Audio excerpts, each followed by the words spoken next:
Hey guys, today in this video, I'll guide you through how you can turn on comments on YouTube. Watch till the end to grab everything properly. Alright, so let's begin with the video.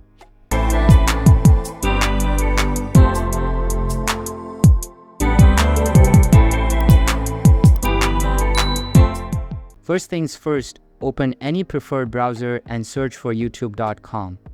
After that, make sure that your preferred account is logged in. Now, click on your profile icon at top right corner and then select YouTube Studio from the drop-down menu.